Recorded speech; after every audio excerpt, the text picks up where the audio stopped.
ప్రకృతి వ్యవసాయానికి ఏపీని చిరునామాగా మారుస్తామని అన్నారు ఏపీ సీఎం చంద్రబాబు. 50 లక్షల ఎకరాలకు ప్రకృతి సేద్యాన్ని విస్తరిస్తామన్నారు. మాతృభాషలో చదువుకుంటేనే జ్ఞానమన్నారు సీఎం చంద్రబాబు. కమ్యూనికేషన్కు మాత్రమే ఇంగ్లీషు అవసరమన్నారు. ప్రభుత్వ సేవలో నాణ్యతను పెంచడం, ప్రజల సంతృప్తి చెందేలా ప్రభుత్వ కార్యక్రమాలు అమలు చేయడం ప్రభుత్వ ప్రధాన లక్ష్యమన్నారు సీఎం చంద్రబాబు.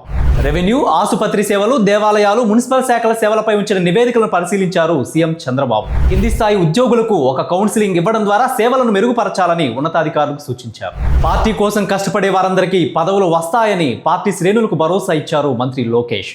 పదవులు రాలేదని ఎవరూ ఆందోళన చెందవద్దని సూచించారు. పిఠాపురం మాజీ ఎమ్మెల్యే వర్మను గౌరవించడంలో తమకు ఎటువంటి అభ్యంతరం లేదని మంత్రి నాదెండ్ల మనోహర్ స్పష్టం చేశారు.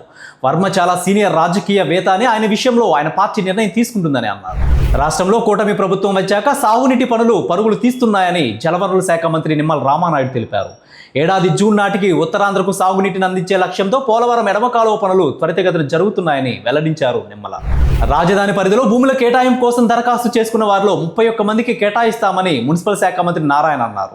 న్యాయపరమైన సమస్యలు పరిష్కరించిన తర్వాత ఈ పనులు ప్రారంభమవుతాయని తెలిపారు. నరసరావుపేట కేసులో పోసానికి బెయిల్ మంజూరు చేసింది పల్నాడు జిల్లా కోర్టు. 10,000 రూపాయల పూచీకత్తుపై బెయిల్ మంజూరు చేసింది.